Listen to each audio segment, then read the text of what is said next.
안녕하세요. 안녕하세요. 처음 내용을 어떻게 시작할까 하는 게 제일 힘든 것 같습니다. 지난번 윤경규 형제님 전도 집회 때요, 말씀 중에 여자들 화장하는 시간에 대해서 물어본 적이 있었죠. 그래서 몇 시간이었던 거 기억나세요? 저도 기억 안 납니다. 그냥 한번 물어본 거고요. 그래서 좀 궁금증이 생겨가지고 남자들 머리 감는 시간은 1cm 동안 얼마나 될지 좀 알아봤는데요. 챗 GPT를 한번 사용해봤습니다. 그래서 남자 평균 수명이 한 80대 정도 된다고 하는데 하루에 5분 정도를 잡아가지고 이렇게 설정을 해보니까 80세까지 2432시간을 머리를 감는데요. 날수로 이렇게 계산하니까 약 101일 정도 됩니다. 그래서 거의 한 3개월 동안, 일생 동안 3개월 동안 머리만 감고 있는 겁니다. 여자는 또 10분으로 잡아야 된다고 합니다. 평균적으로. 그럼 한 2배 정도 되겠죠. 한 203일 정도 계산이 나온다고 해요. 6개월 동안 머리를 감고 계세요. 그래서 우리 딸 주은이 같은 경우는 한 15분에서 한 20분 정도 머리를 감는 것 같은데 굉장히 많은 시간을 머리 감는 데 쓰고 있는 것 같아요. 저는 빵 시간인데 101일을 남들보다 더 갖고 살아가고 있잖아요. 그래서 앞으로 남들 머리 감 시간에 저는 뭐하며 살면 좋을까 이런 또 고민을 해봤어요. 그래서 5분간 남들 머리 감을 5분 시간 동안 성경을 읽어도 되겠고, 혹은 5분 동안 주님과 깊은 기도의 대화를 나누는 것도 좋을 것 같다고 생각했습니다. 우리 성도님들은 다른 분들보다 5분이라는 시간을 먼저 갖게 된다면 어떻게 사용하실지 한번 생각해 보셨으면 하는 생각에서 이렇게 말씀 드려봤습니다. 생각 한번 해보시고요. 혹시 이 101일 때문에 저처럼 삭발하시는 형들은 없으시길 바라겠습니다. 좀 우스갯소리 좀 했고요. 자, 오늘 주제는요, 주께로 가까이라는 주제로 말씀을 좀 드리겠습니다. 내 주를 가까이라는 찬양 혹시 아실지 모르겠습니다. 제가 부르게 되면 이 찬양 이러시는 분들도 계실 것 같고, 그래서 한번 불러볼까요? 네. 내 주를 가까이라는 찬양입니다. 조금 틀려도 이해해 주세요.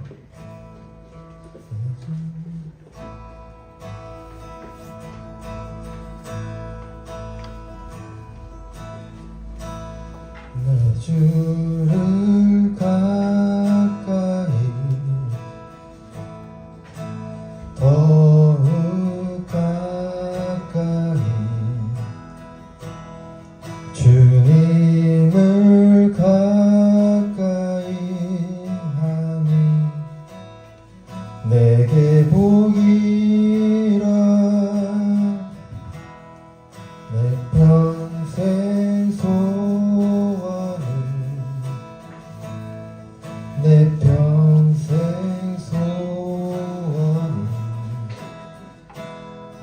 영원한 주의 나라 안에 사는 것 내 주를 가까이 더욱 가까이 주님을 가까이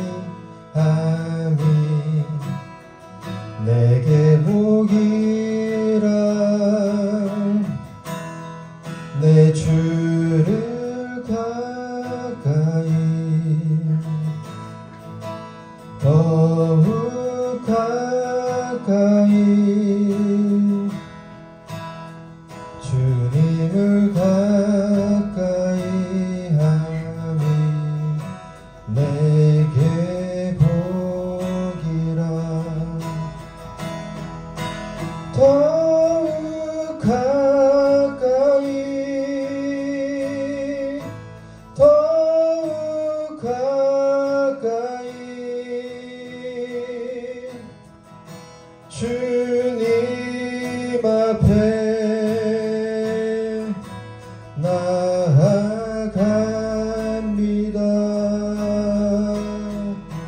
더욱 가까이 더욱 가까이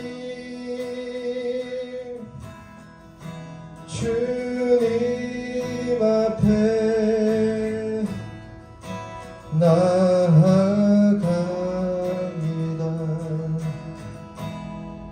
내 주를 가까이 더욱 가까이 주님을 가까이 하니 내게 복이라. 내 평생 소원은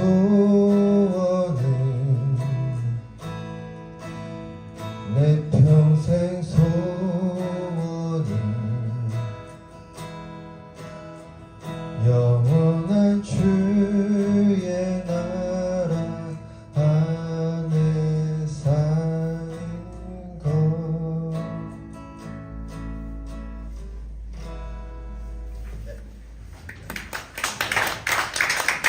제가 주제를 주께로 가까이라고 이렇게 말씀드렸는데요. 이제 몇 가지 주께로 가까이 하는 어떤 주제에 대해서 말씀드릴게요. 첫 번째는 습관으로 주님께 가까이라고 정했습니다. 첫 번째는 습관으로 주님께 가까이입니다. 잠시 이 습관이라는 것에 대해 말씀드리자면요. 성공한 어떤 사업 모델들을 보면요, 다 사람들의 습관을 장악한 것들이에요. 우리 주변에 있는 핸드폰이 그렇죠? 핸드폰이 그렇고 또 인스타그램, 유튜브, 넷플릭스 이런 것들이 있어요. 우리는 습관적으로 이런 것들을 꺼내서 봅니다. 그래서 굉장히 사람들의 습관을 장악하고서 이 사람들은 이 상품들은 돈을 벌었어요. 그렇잖아요? 지금도 습관적으로 핸드폰을 확인하게 되고 또 밤에 누워서 휴대폰을 들고서 영화를 보면서 졸려서 떨어뜨려서 얼굴에 맞을 정도로 그 정도로 습관적으로 우리는 핸드폰을 들고 있어요. 그래서 저도 이런 것들에 굉장히 많이 장악을 됐던 그런 삶을 살았던 것 같아요. 지금은 사실 저에게 의식적으로 이런 습관적으로 저를 장악했던 상품들을 멀리하고 좋은 습관으로 채우고자 하는 어떤 의지라는 게 생겼습니다. 예전엔 몰라서 그냥 이 습관에 장악해서 살았고요. 지금은 이 한 개 한 개 좋은 습관으로 대체하려고 합니다. 사실 어떤 순간에 이 저를 장악했던 이런 습관들이 굉장히 나한테 안 좋은 영향을 끼치고 있구나 하는 것을 깨달은 시점이 있었어요. 그래서 그런 것들을 좀 멀리하기 위해서 여러 가지 좀 생각을 많이 하다가 이제 가장 저한테 안 좋은 영향을 주었던 게 핸드폰인 것 같아요. 사업하면서 뭐 여러 가지 좀 일을 할 때도 굉장히 필요한 경우가 많지만 사실 이 녀석 휴대폰을 네가 나를 장악하고 있었구나 하면서 뭐라 그러고 멀리하기 시작했습니다. 그래서 저는 8시 이후에는 휴대폰 기능을 설정해가지고 어떤 알람도 울리지 않게 이렇게 놓고 있거든요. 그래서 의식적으로 좀 밀어내고 있습니다. 사실 저에게 해를 끼치는 것으로 장악당하고 있다고 생각하니 찝찝하더라고요. 제가 이렇게 습관에 대해서 생각하다가 문득 성경에서는 습관이라는 단어를 말씀해주고 계실까 하는 질문이 생겼습니다. 그래서 성경 앱으로 한번 찾아봤습니다. 제가 읽어드릴 텐데 누가복음 22장 39절에 보시면 예수께서 나가사 습관을 따라 감람산에 가시매 제자들도 따라갔더니 이렇게 말하고 습관처럼 감람산에 기도하러 가시는 예수님을 말씀하십니다. 성경에 예수께서 나가서 습관을 따라 핸드폰을 보러 가시지 않으셨습니까? 예. 기도하러 가셨습니다. 감람산에. 그리고 또 고린도전서 8장 7절에 보시면은 그러나 이 지식은 모든 사람에게 있는 것은 아니므로 어떤 이들은 지금까지 우상에 대한 습관이 있어 우상이 제물로 알고 먹는 고로 그들의 양심이 약화해지고 더러워졌느니라. 습관이 있어 우상이 제물로 알고 먹는 고로 이렇게 말씀하셨는데, 저는 아까 좀 전에 말씀드렸던 휴대폰과 이 우상을 한번 연결져서 생각을 해봤어요. 우리가 우상을 섬기던 습관이 무의식적으로 사람의 삶에 영향을 미치듯이 휴대폰 사용 역시 습관적으로 이루어지는 것을 알게 됐어요. 그래서 하루 일과를 휴대폰 없이 시작하거나 마무리하기 어려운 사람들이 많아요. 이러한 집착은 우상 숭배와 비슷한 방식으로 우리 시간을 지배할 수 있다고 경고를 하고 있습니다. 또 휴대폰이 삶의 중심이 될 때가 있습니다. 그 우상은 사람의 마음을 하나님보다 우선시하게 만들고요. 마찬가지로 휴대폰이 우리 삶의 가장 중요한 도구로 자리 잡게 되면 하나님과의 관계나 영적 성장보다 SNS 알림이나 메시지 혹은 게임 등으로 제 큰 관심을 기울이게 될 수 있음을 또한 경고한다고 합니다. 또한 우리 예배 시간에 이 집중하고 분산되는 마음, 제가 예전 수요 집회 때도 말씀드렸던 것 같은데 우상을 섬기던 습관이 예배나 신앙생활에 어떤 방해가 되는 것처럼 휴대폰은 예배 중에 기도 시간에 쉽게 산만함을 유발할 수 있습니다. 이는 우리 영적 집중력을 약화시키고 하나님과의 교제를 방해하게 되는 효과를 발휘합니다. 휴대폰은 현대인의 우상이 될 가능성이 있는 그런 도구입니다. 우리의 어떤 사용 습관을 되돌아보며 이것이 하나님과의 관계를 방해하지 않도록 경계할 필요가 있습니다. 예. 그리고 제가 두 번째 습관에 대해서 두 번째 주님께 가까이로 대해 말씀드리겠는데, 두 번째는 새벽에 주님께 가까이입니다. 2024년은 저에게 주님께 가까이 가기를 원했던 해였습니다. 물론 실패한 날들도 많았고 화냈던 날들도 많았고 싸웠던 일도 있었고 주님 보시기에 실망하실 만한 일들도 많이 했습니다. 하지만 제 삶의 지향점을 주께 가까이 두고 올 한 해는 달려왔던 것 같습니다. 제 스스로 느끼는 그런 점인데, 새벽에 일어나서 기도를 하고 말씀을 보고 필사를 하고 등등 여러 가지 생활 패턴을 갖고 나니까 이런 목표가 이루어지기가 가능해진 것 같습니다.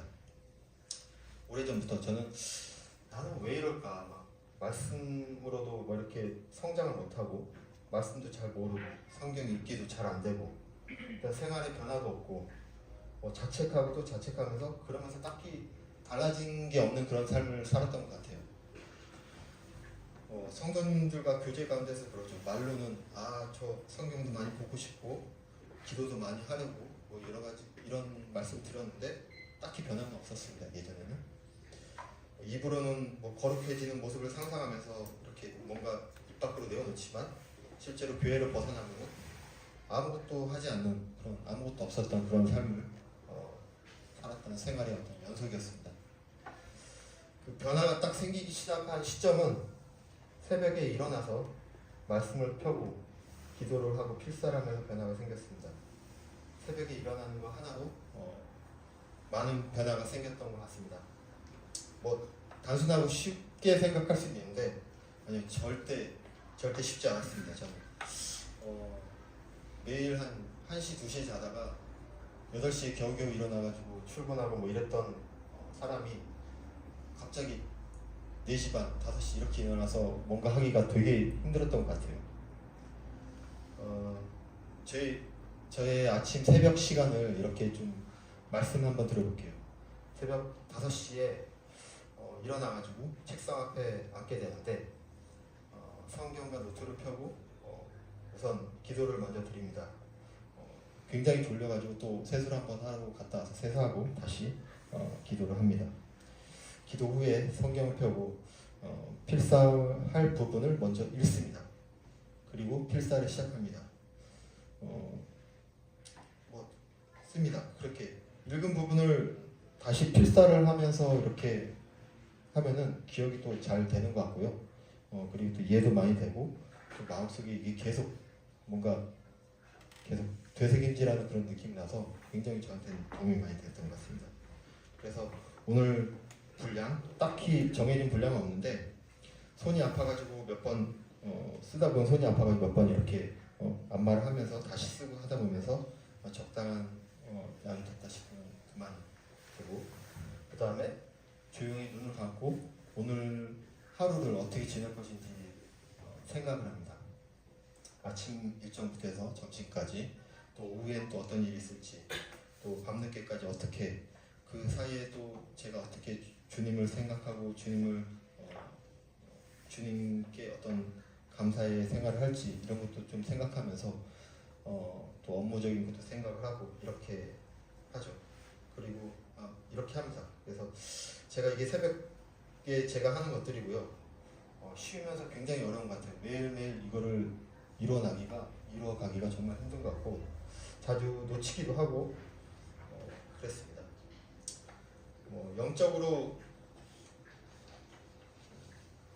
영적으로 어떻게 발전이 없었던 제 삶의 변화를 가져오게 된 어떤 계기점을 성경님께 말씀드렸고요.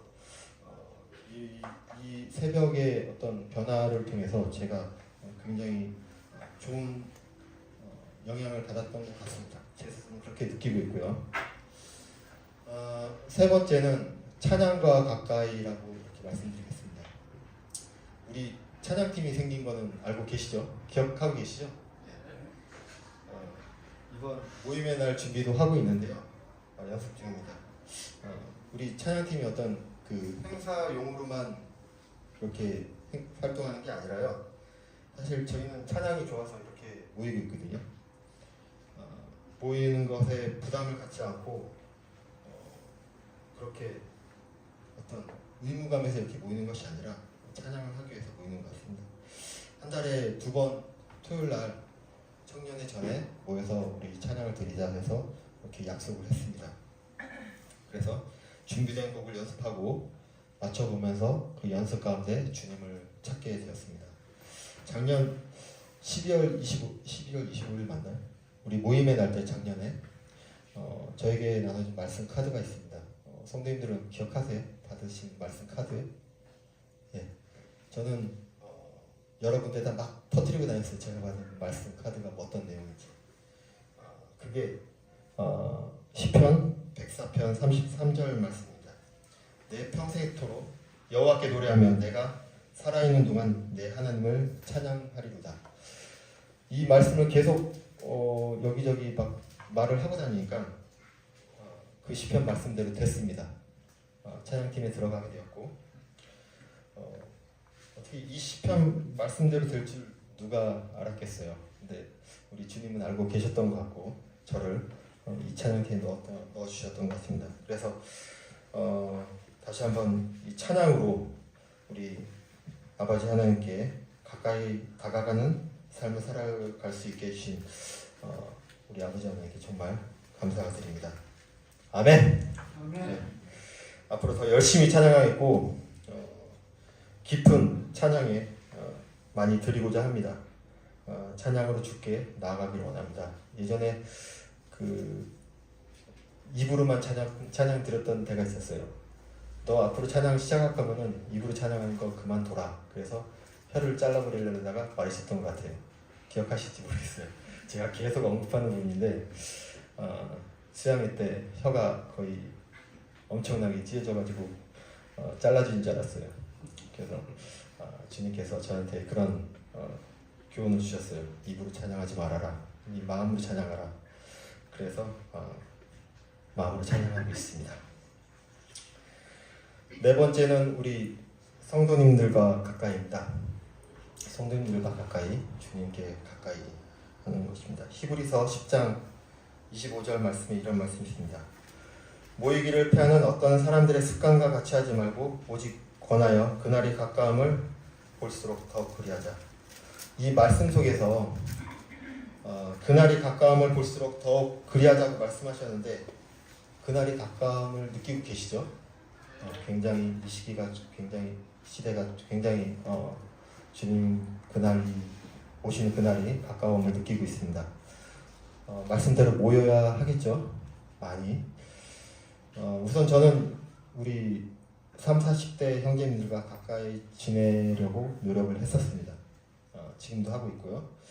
저희 가정이 한국으로 이렇게 와가지고 그때 당시에는 뭐 지금 뭐 용수 형제님이나 저기 지용 형제님도 안 계셨고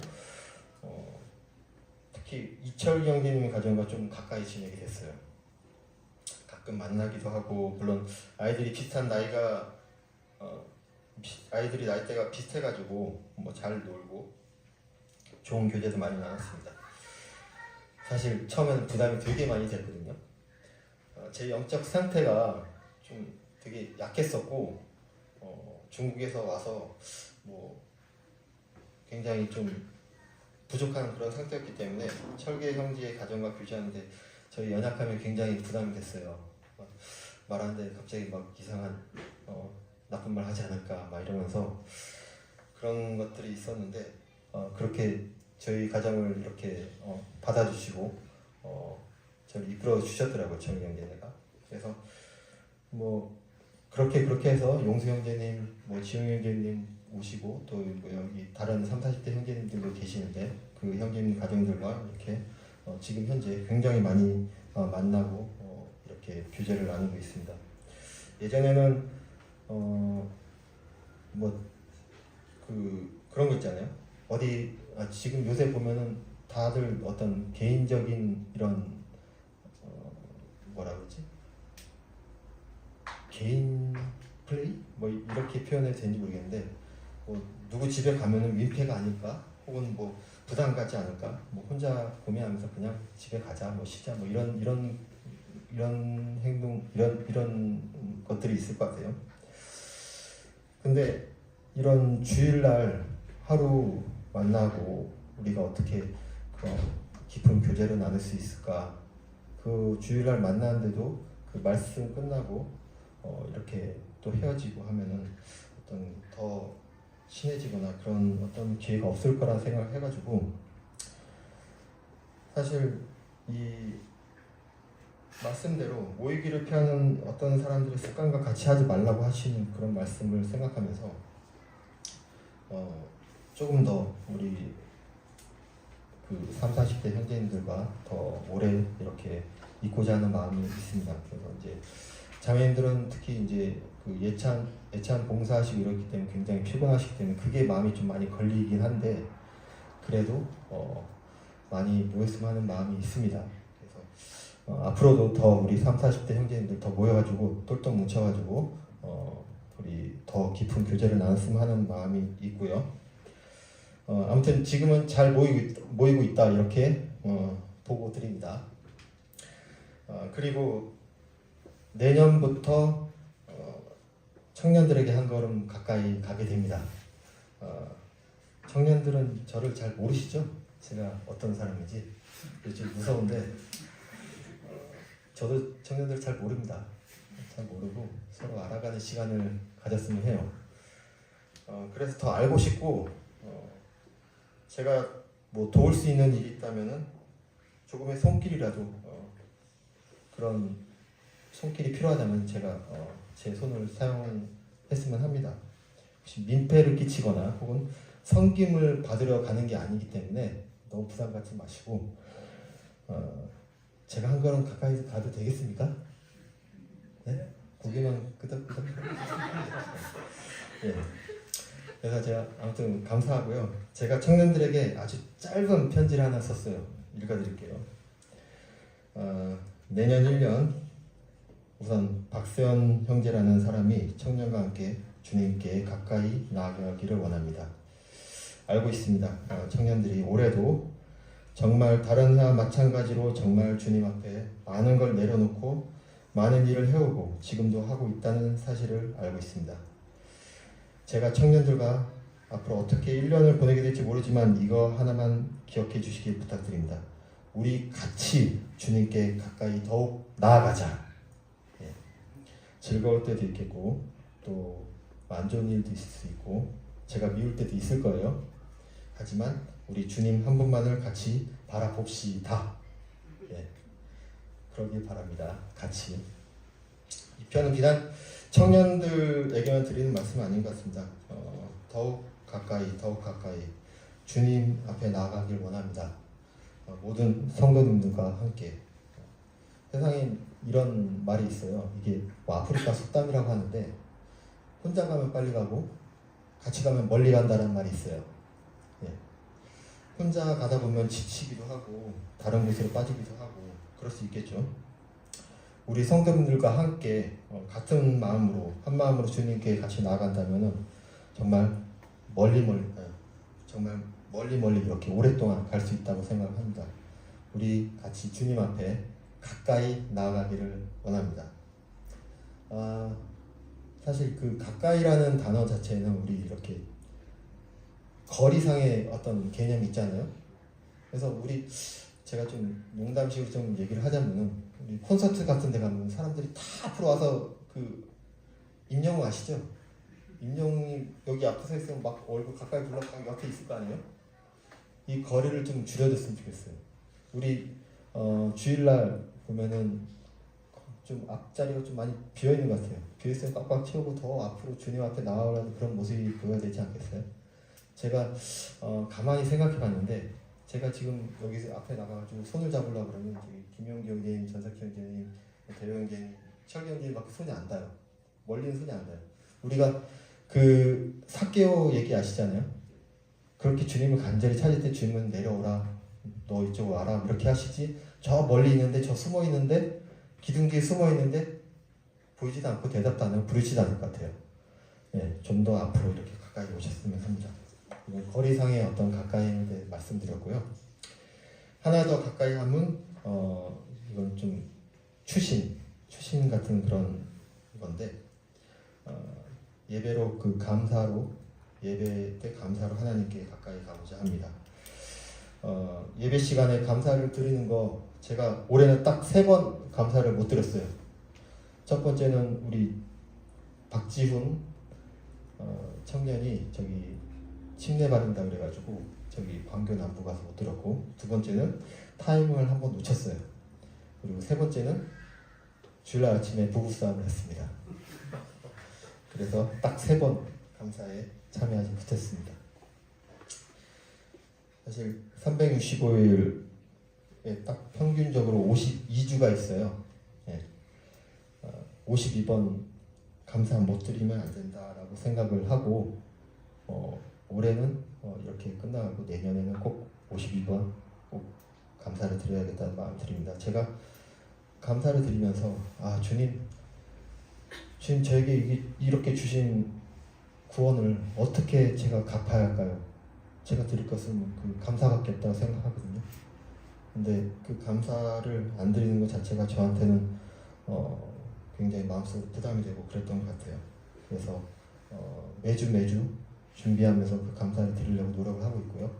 노력이 아니라 어떤 저의 어떤 패턴이라고 표현해도 되는지 모르겠습니다. 하여튼 그 신앙생활이라고 표현해도 되는지 모르겠어요. 아무튼 단어가 생각이 안 나는데 52주 꽉 채우는, 그래서 주님께 정말 마음으로 진심으로 감사를 드리는 2025년이 됐으면 합니다.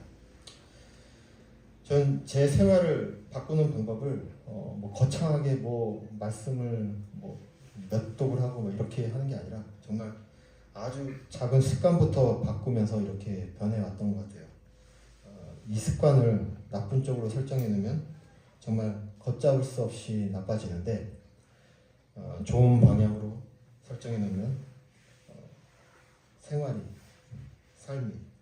그 영적 상태가 변화가 되더라고요. 그러니까 너무 거창하게 변화가 되려고 생각하지 마시고 하나하나 조금씩 이제 변화되는 걸 이렇게 설정해 놓으신다면 굉장히 많은 변화가 있을 거라 생각합니다. 제가 그렇습니다. 제가 그렇게 좀 변화가 됐다고 생각하고요. 성도님들 내년 어떻게 주님을 섬기실지 아직 생각 안 하셨을 수 있겠는데, 앞에 말씀드렸던 것처럼 우리 같이 주님께 가까이 나아가기를 원합니다. 네, 감사합니다. 말씀 마치겠습니다. 안녕하세요.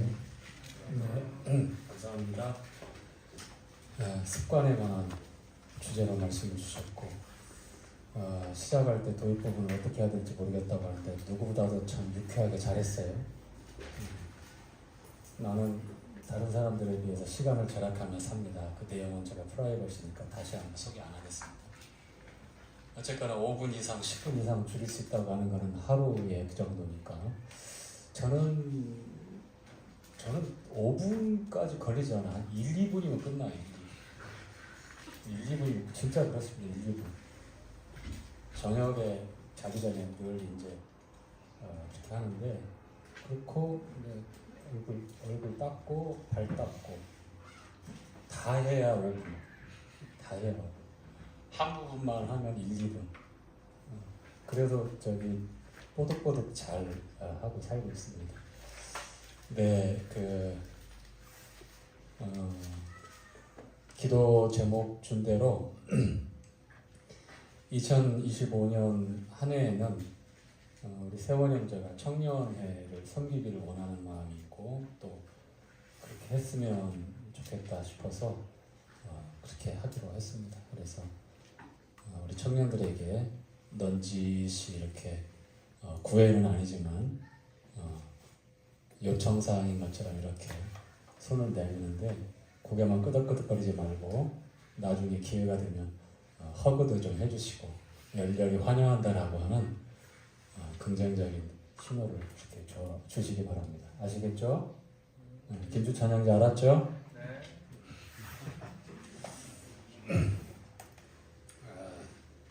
그 마이크 음질 상태가 훨씬 좋아졌죠. 수요일날 지난 주일날 그 말씀 전하는데 너무 감이 왔다 갔다 하는데 역시나 좀 만져야 되겠더라고요. 지금 손을 좀 보니까 음질이 훨씬 좋아진 것 같아요. 이 사람 저 사람이 계속 이렇게 저렇게 손대다 보니까 기존에 맞춰놓은 그 이퀄라이저라고 해서 그 음질이나 좌우 밸런스나 다 다르기 때문에 맞춰놓은 게 있는데 저희가 앰프를 저렴하게 구입해서 우리 용도에 맞게 사용하기 위해서 이렇게 처음에 설치할 때 잘 했는데 그동안 이제 여러 그 시간이 지나면서 이런저런 이유로 이렇게 만지게 되니까 다시 또 음질이 이상해졌더라고요. 그래서 지난주에 앉아서 말씀 듣는데 집중하기가 좀 어려웠어요. 그런데 제가 만져서 그렇다 그런 게 아니고 훨씬 좋아진 것 같아요. 그런가요? 예. 제가 만졌어요. 자, 민수기 13장 함께 보도록 하겠습니다. 우리는 지난주에 민수기 12장의 내용 리더십의 분열과 비난이 얼마나 위험한 일을 자초할 수 있고 또 공동체 안에 치명적인 그런 어려움으로 위험으로 작용할 수 있다는 것을 우리는 잘 알게 되었고 그리고 하나님께서는 이런 리더십의 분열을 바로 질서를 따라 세우기 위해서 직접 개입하시고 모세를 그들 앞에서 한 번 더 공적으로 세워주시는 그런 일을 하셨습니다. 작은 그런 원망과 또 시기와 또 불평이 어떻게 리더십을 분열케 하고 비난케 하는지 그 일들은 공동체 안에 믿음의 공동체 안에 고스란히 악영향으로 돌아온다고 하는 것들. 모세가 구스여인을 취했다는 것은 비난하고 또 공박하기 위한 어떤 명분으로 작용했지만 그것보다도 먼저 미리암과 아론의 마음에는 본인들이 감당하고 있는 그리고 그 책임 있게 그 신실하게 하나님으로 받은 그 직임을 잘 감당해야 되는 그 일에 대해서 좀 가볍게 생각을 했던 것 같아요. 그래서 모세의 온유함과 겸손이 어떤 것인가 단지 마음이 따뜻하고 부드럽다라고 하는 어학적인 풀이에서 그 뜻으로 해서 우리 어떤 인격의 한 부분 마음의 한 부분으로만 볼 것이 아니라 12장 전체에 나와 있는 내용에 보면 하나님께서 모세의 사역을 보증하시고 증거하실 때 저는 내 집에서 충성된 신실한 그런 일꾼이다라고 이렇게 하나님께서 말씀을 하시잖아요. 하나님의 온 집에서 신실한 충성된 자라고 이렇게 보증을 하셔요. 다시 말씀드리면 온유함이라고 하는 것은 하나님께서 맡기신 그 일에 대해서 신실하게 충성되게 감당할 때에 그 온유함이 나타나는 것이고, 그리고 크든 작든 귀하든 그렇지 않든 내가 처해 있는 그 상황, 하고 있는 그 일들, 그 직임들이 하나님의 주권에 따라서 이루어지고 있다라고 하는 하나님의 주인 되신 하나님의 주권을 온전히 순복하고 그 앞에서 인정하고 받아들일 때에 그 온유함은 나타나게 되는 것이다라고 이렇게 함께 교제를 드렸습니다. 우리는 이제 주변에 인격적으로 타고나면서 마음이 따뜻하고 부드러운 어떤 그런 성정을 가진 분들이 더러 계시잖아요.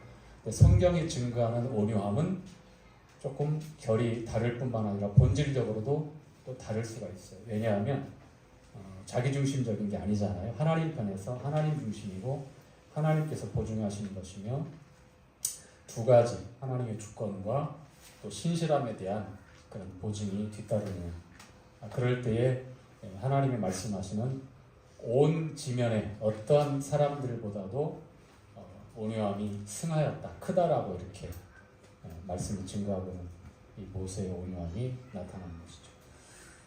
자, 성경에서 리더십을 얘기할 때 예수님을 통해서 우리가 그 리더십을 다시 정립할 수 있고 우리가 다시 한번 생각할 수 있습니다. 세상에서 리더십은 한마디로 요약하면 카리스마, 이렇게 만인의 주목을 받고 그리고 아주 가열차게 진행할 수 있으며 사람들을 통솔하고 통제할 수 있는 어떤 그런 힘을 가진 그런 능력을 발휘하는 존재를, 그런 사람들을 가운데 그런 인물들이 리더십이 있다라고 이렇게 평가할 수 있을지 모르지만, 하나님께서 말씀하시는 성경적인 리더십은 주님께서 말씀하신 대로 너희 가운데 크고자 하는 자는 어떻게 하라? 섬기는 자가 되라고 말씀을 합니다. 제자들이 누가 크냐 다툼이 요란했잖아요. 그렇죠? 주님 오른편에 내가 앉겠다, 왼편에 내가 앉겠다. 아니다.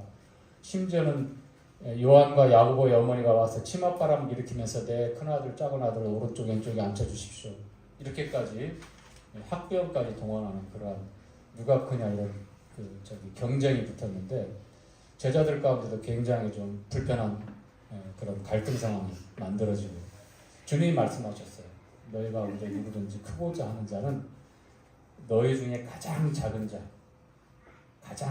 섬기는 자가 되어야 큰 자가 된다라고 말씀합니다. 실제로 주님이 그러셨잖아요. 요한복음 13장에도 내가 주와 선생으로 너희의 발을 씻겼으니 너희도 이와 같이 서로 발을 씻고 섬기는 것이 마땅하다. 즉 성경적인 리더십은 종의 자리에서 섬김의 리더십이 바로 성경적인 리더십이다.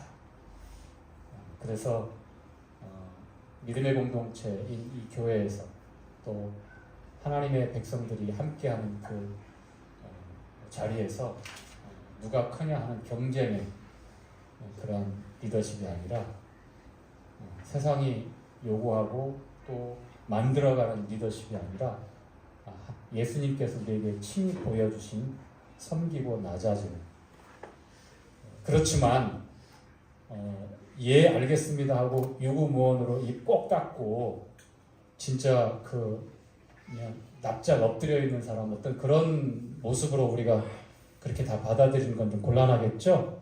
예, 마음 바탕에 근본적으로 다른 누군가를 지배하고 주장하고 통제하려고 하는 그런 어떤 외적인 힘을 보이려고 하는 리더십이 아니라, 마치 강한 바람으로 나그네의 외투를 벗길 수 없잖아요. 이소부화에 나와 있는 것처럼 따뜻하고 온화한 그 태양빛으로 그 두꺼운 외투를 하나 둘 다 벗게 하잖아요. 그런 것 같아요. 그렇게 말씀에서 말씀하고 우리에게 가르쳐주는 리더십은 그처럼 따뜻하게 보여주는 것. 거세게 몰아치고 어떤 완력을 이용하고 안 되면 되게 하라고 하는 어떤 군대 어떤 부대의 신조처럼 그냥 밀어붙이는 것이 아니라 기다려주고 그리고 온유하고 또 주님 마음을 품고서 그렇게 가르치고 인도하는 리더십인 것 같습니다.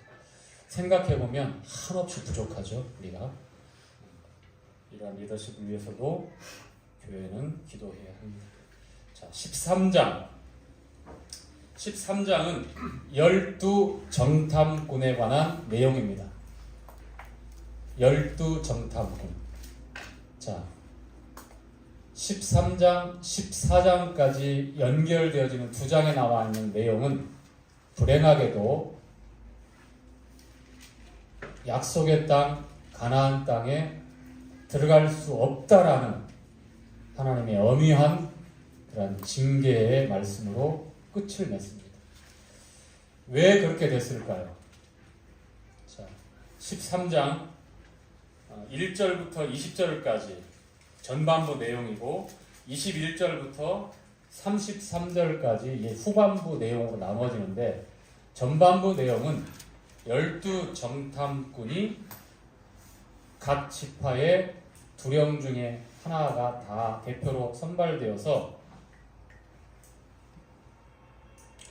어디 지역에 어느 목적으로 어떻게 정탐하라고 하는 모세의 지시사항으로 이렇게 전반부 내용이 요약이 되고 그 다음에 후반부 내용은 이제 어떻게 정탐을 했고 객관적으로 젖과 꿀이 흐르는 땅이라고 하는 약속의 땅이라고 하는 사실을 확인했을 뿐만 아니라 돌아와서 두 가지의 정반대의 정탐 보고가 이루어집니다.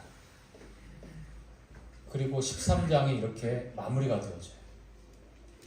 그리고 14장에 보면 이 상반된 두 정탐 보고에 대한 하나님께서 어떻게 이스라엘 백성들에게 노하시고 그들의 불신과 불순종과 하나님을 참으로 여지껏 지금까지 출애굽해서 한 번이라도 제대로 하나님의 신실하심에 대해서 감사하고 그 앞에 나아가지 못했던 이스라엘의 이 불신앙의 죄에 대해서 하나님께서 어떻게 단죄하시고 말씀하시는지가 이제 14장에 나오는데요.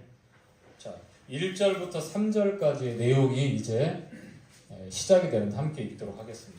여호와께서 시작. 여호와께서 모세에게 일러 가라사대 사람을 보내어 내가 이스라엘 자손에게 주는 가나안 땅을 탐지하게 하되 그 종족의 각 지파 중에서 족장된 자 한 사람씩 보내라. 모세가 여호와의 명을 쫓아 바란 광야에서 그들을 보냈으니 그들은 다 이스라엘 자손 두령된 사람이다. 자, 3절까지만요. 자, 12정탐꾼을 선별하는데 각 지파에 한 사람씩. 그런데 대표에서 선발되는 그 정탐꾼이 두령이에요. 두령. 지도자급이란 말이에요.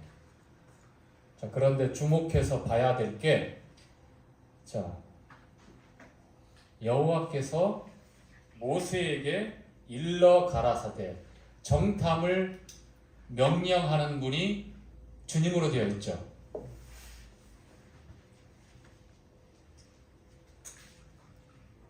자, 신명기 1장에 보면 모세가 신광야에 도착해서 이제 가나안을 코앞에 두고 40년이 이제 광야 생활 40년이 끝나고 가나안을 코앞에 두고 이제 신광야에서 말씀을 이제 전할 때에 시작하는 1장에 보니까 1장 21절, 22절에 보면 내용이 나와요. 자, 약속의 땅 하나님께서 이스라엘 백성들에게 허락하시기로 예비하신 그 약속의 땅, 젖과 꿀이 흐르는 그 복지, 그 땅을 하나님께서 이스라엘 백성들에게 주신다고 말씀을 하셨죠. 약속하셨죠. 자, 그런데 정작 가나안 땅 남쪽 지방에서 이제 딱 시작되는 부분에 바란 광야에서 이제 이제 들어가면 되거든요. 남쪽에 그 신광야까지 안 가고. 그런데 이스라엘 백성들이 어떤 요구를 합니까? 신명기 1장 21절 22절에 나와요. 어떤 내용이냐면 모세에게 자,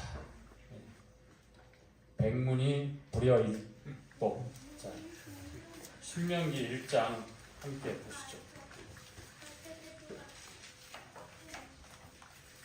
21절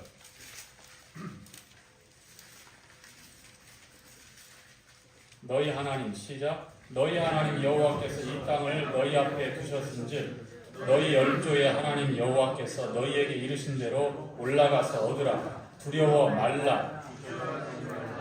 한즉 너희가 다 내 앞으로 나와 말하기를 우리가 사람을 우리 앞서 보내어 우리를 위하여 그 땅을 정탐하고 어느 길로 올라가야 할 것과 어느 성읍으로 들어가야 할 것을 우리에게 회복해 하자 하기에. 자, 정탐을 하자고 먼저 요구한 쪽이 그 누구예요? 하나님이세요? 이스라엘 백성들이에요. 왜 그랬을까요? 모세는 하나님께서 약속한 땅 이제 취하라. 두려워 말고 이제 들어가자. 그러니까 들어가라고 하니까 어떻게 해요? 두려워가지고 염려되어서 그러지 말고 사전에 우리가 어디로 가야 될지, 아유 그러지 말고 사전에 그 사람들 어떻게 생겼는지, 성읍은 어떤지, 유비무환이라고 먼저 알아보긴 합시다. 뭐가 그 사람들의, 이스라엘 백성들의 마음을 지배하고 있죠? 두려움. 한 번도 들어가 보지 못했던. 그러나 이미 아브람 430년 전 선조 아브라함이 가나안 땅에 있었고, 이삭이 있었고, 야곱이 있었어요. 그렇죠? 400년이 지난 후에 이제 이스라엘 백성들이 그 때가 되었기 때문에 하나님께서 들어가서 취하라고 말씀했는데 두려워하는 거예요. 다시 돌아오시죠. 민수기 13장. 자, 왜 정탐꾼을 보내는지 아시겠죠? 여호와께서 모세에게 일러 가라사대는 이스라엘 백성들이 두려워서 요구하고 있는 내용에 대해서 마지못해서 허락하고 있는 겁니다. 그러면 왜 하나님께서 이와 같은 12 정탐꾼을 통해서 정탐하도록 허락을 하셨을까요? 왜 그러셨을 것 같아요? 믿음입니다. 이스라엘 백성들이 과연 내가 너희에게 약속한 그 약속에 대한 믿음이 있는지, 그 믿음은 어떤 것인지 확인하시고자 하셨던 거예요. 자, 그래서 4절부터 이제 16절까지 12 정탐꾼을 이제 각 지파별로 한 사람 한 사람 대표되는 족장 두령을 뽑게 되는데, 주목해서 봐야 될 게 유다 지파와 에브라임 지파입니다.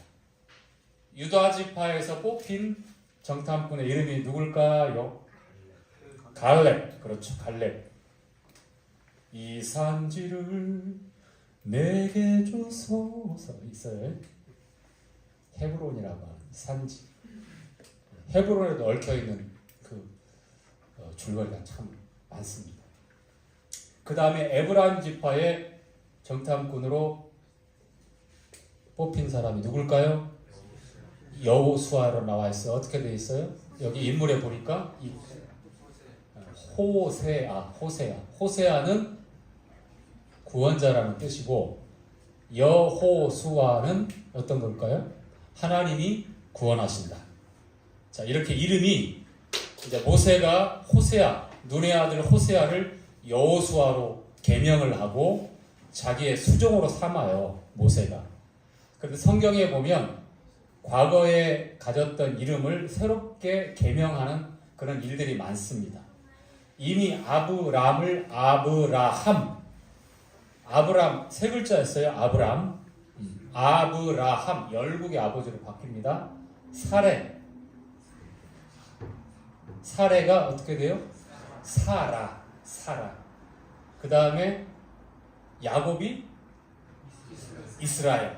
그 다음에 시몬이 예수님께서 시몬 네 이름 이제 뭐다 라고 하죠? 베드로, 피터. 자, 베드로 여기서 요한의 아들 시몬아 내가 나를 사랑하느냐 이제 요한복음에 3번 물어보시는 내용이 나오는데 그때는 과거의 이름을 얘기해요. 왜 이 지렁이 같은 야곱아 분명히 다시는 네가 야곱으로 불려지지 않고 이스라엘로 불려질 것이라고 주님 말씀했는데 이사야서에 보니까 지렁이 같은 이 야곱아 지렁아 이 벌레야 라고 그렇게 아주 낮춰서 아주 인격이 모독받는 것처럼 주님이 그렇게 하나님께서 불러요. 왜 그러실 것 같아요? 그것은 참 사람 냄새가 많이 나지만 연약하지만 그런데도 내가 너의 하나님이다 라는 것을 강조하기 위해서 요한의 아들 시몬아 네가 3번 나를 부인하고 나를 저주하며 맹세하며 그렇게 네 모든 것이 다 무너졌다고 했지만 나는 여전히 너를 포기하지 않는다. 부르시는 의미가 그래요. 그 약하고 그 냄새나고 그 불편하고 잊고 싶지만 과거에 그 연약한 그 모습 그대로 주님은 너를 품었다. 내 것이다. 라고 표현하기 위해서 이렇게 부르신 거예요. 아시겠죠? 네. 이 시몬이 베드로가 되었을 때 베드로가 어떤 사람들은 말할 때 페트라라고 그렇게 얘기하는데 페트라는 말 그대로 반석이에요. 반석. 베드로는 여기서는 나올 때에 페트로스예요. 페트로스. 이 페트로스가 무슨 말이죠? 발로 꽝 차면 떼굴떼굴 굴러가는 조약돌을 이렇게 페트로스라. 너는 이제 굴러다니는 돌이다 얘기지. 너는 반석이다. 그래서 캐톨릭에서는 요한복음 16장에 내가 이 반석 위에 내 교회를 세우리니 무슨 베드로 위에다가 교회를 세웠다. 베드로가 일대 교황이다. 이런 엉뚱한 잘못된 교리를 얘기해요. 지금까지도 얘기합니다. 내가 이 반석은 예수님 외에는 없어요. 하나님 외에는 반석이 없습니다. 반석은 집체만큼 커서 요동치 않고 움직이지 않는 거예요. 근데 베드로는 페트로스는 어때요? 떼굴떼굴 굴러다니는 그런 조약돌이란 돌멩이란 말입니다. 아시겠죠? 예. 내가 이 반석, 즉 주는 그리스도시요 살아계신 하나님의 아들이시니다 라고 했던 베드로가 고백했던 그 신앙 고백, 그 반석 위에다가 어떻게 해요? 내 교회를 세우리니 그렇게 말씀하신 겁니다. 자, 이름에 관한 지금 16절까지 보니까 각 지파에서 두령 한 사람씩 이제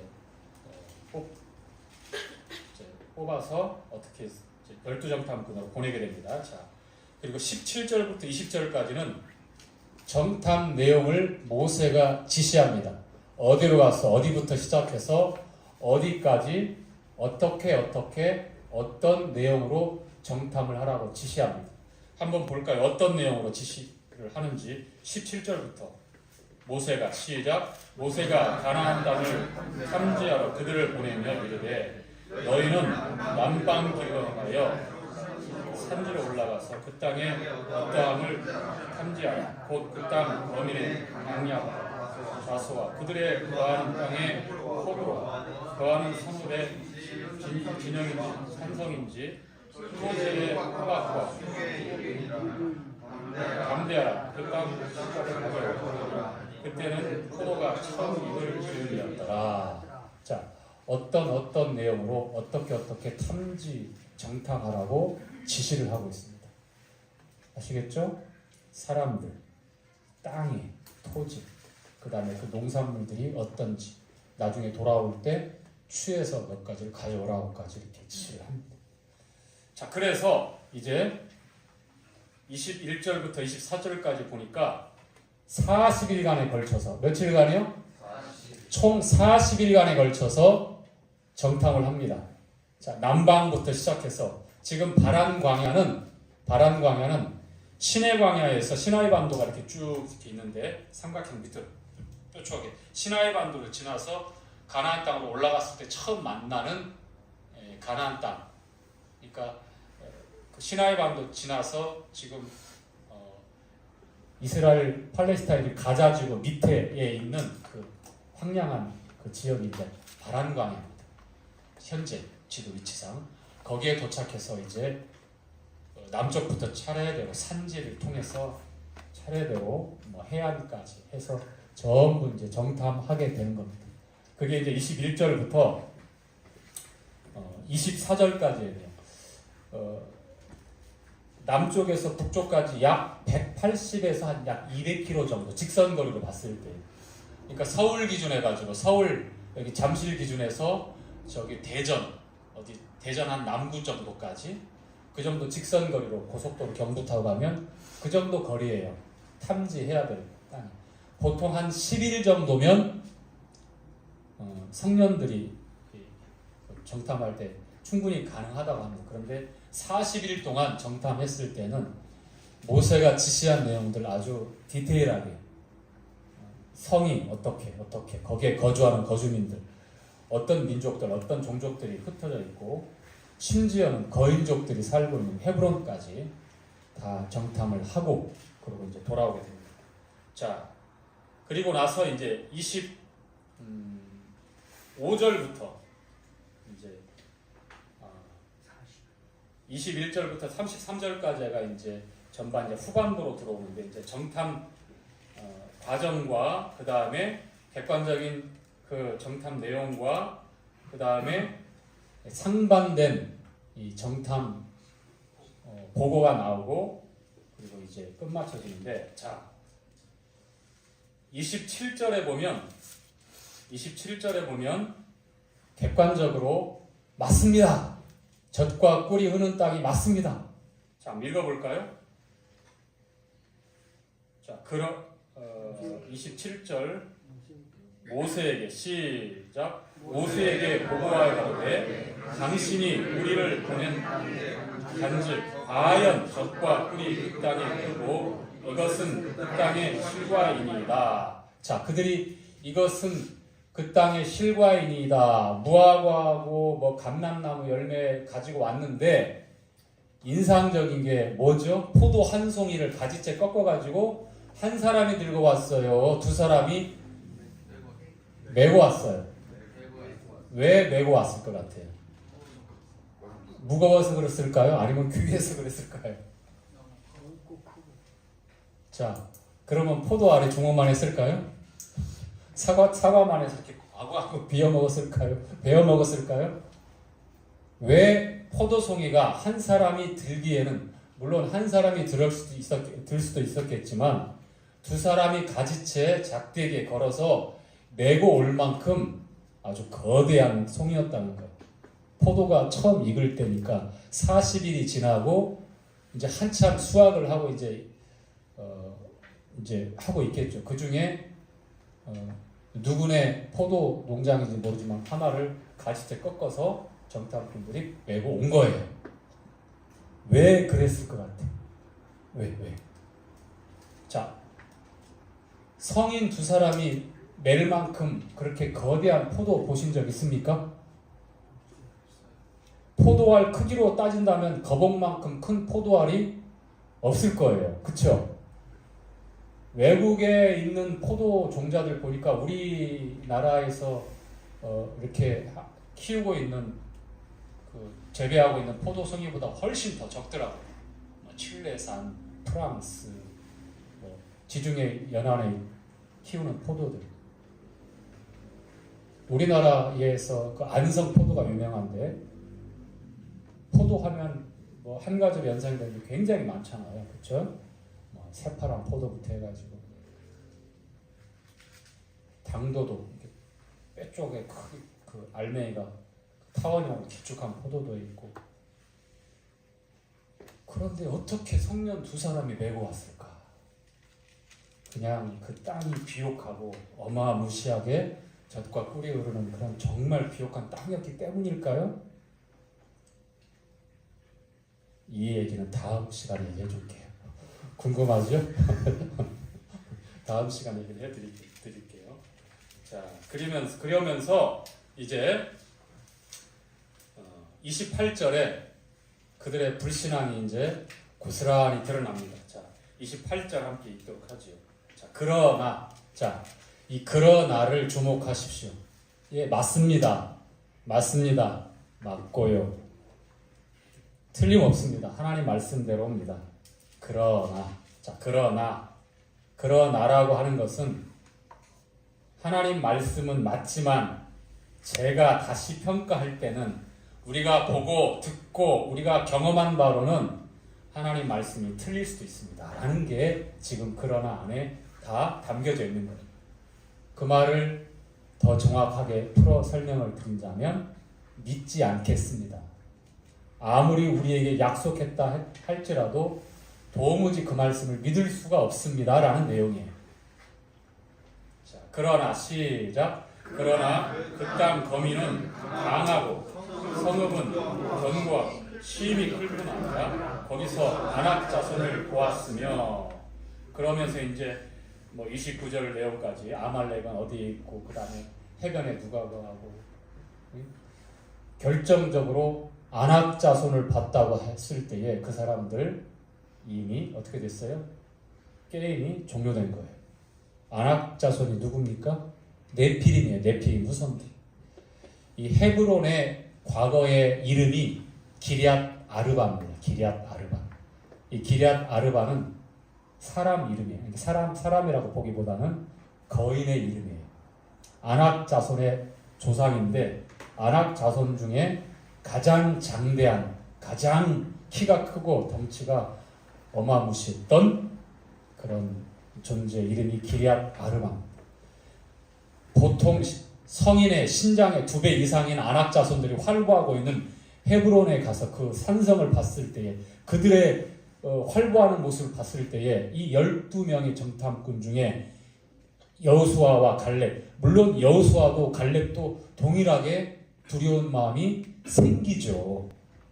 그 어마무시한 피지컬이 떡 버티고 있는데, 그런데 그들은 이 갈렙과 여호수아는 이렇게 얘기하잖아요. 봅시다.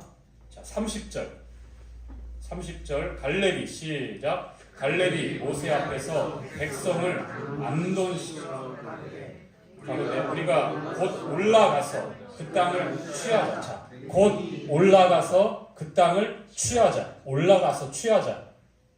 두려움이 없겠습니까? 그런데 우리가 올라가서 취하자. 왜 그랬을까? 왜 이런 말을 할 수 있었을까요? 하나님이 약속했어요. 약속의 땅이란 말이에요. 그게. 그래서 보이는 현실과 자신들의 두뇌를 총동원해서 평가하는 자신들의 판단이 아니라 하나님의 말씀이 그 모든 것들을 극복하고 하나님의 말씀을 붙잡고 우리가 올라가자, 취하자, 우리 밥이다 라고 얘기를 하는 거예요. 자, 계속해서 읽겠습니다. 자, 그 땅을 취하자. 능히 이기리라 하나. 자, 그와, 자, 31절 시작. 그와 함께 올라갔던 사람들은 가로되 우리는 능히 올라가서 그 백성을 치지 못하리라. 그들은 우리보다 강하니라 하고 이스라엘 자손 앞에서 탐지한 땅을 악평하여 가로되 우리가 두루 다니며 탐지한 땅은 그 거민을 삼키는 땅이다. 왜 그 거민을 삼키는 땅이라고 그랬을까요? 비옥하고 정말 젖과 꿀이 흐르는 땅이기 때문에 살기 정말 좋은 곳이란 말이에요. 그래서 어떠한 민족과 어떠한 그 종족들이라도 그 땅을 탐낼 수밖에 없죠. 전쟁이 끊이지 않는 거예요. 그 땅을 차지하겠어. 다툼이 있다는 거예요. 그래서 그 땅은 거민들을 삼키는 땅이라고 얘기를 하는 겁니다. 욕심 나는 땅. 사람들이 볼 때에. 자, 마지막 33절 시작. 거기서 또 네피림 후손 아낙 자손 대장들을 보았더니 우리는 스스로 보기에도 메뚜기 같으니 그들의 보기에도 그와 같을 것이다. 자, 13장을 이렇게 마무리합니다. 기승전결이 있는데 기승까지만 갑니다. 오늘은 아시겠죠? 중요한 거는 지금 두 가지의 상반된 평가에 대해서 우리는 곰곰이 생각을 해요. 단순히 그냥 객관적인 이해로 끝날 게 아니라 왜 그렇게 평가하고 백성들 앞에서 심지어는 악평까지 하는지. 하나님의 말씀은 안중에도 없잖아요. 그렇죠? 네, 다음 주에 14장 내용과 더불어서 포도송이가 왜 그렇게 컸던지에 대한 답을 말씀을 드릴 텐데 여러분도 한번 알아보시기 바랍니다. 오늘 교재 여기서 마치도록 하겠습니다.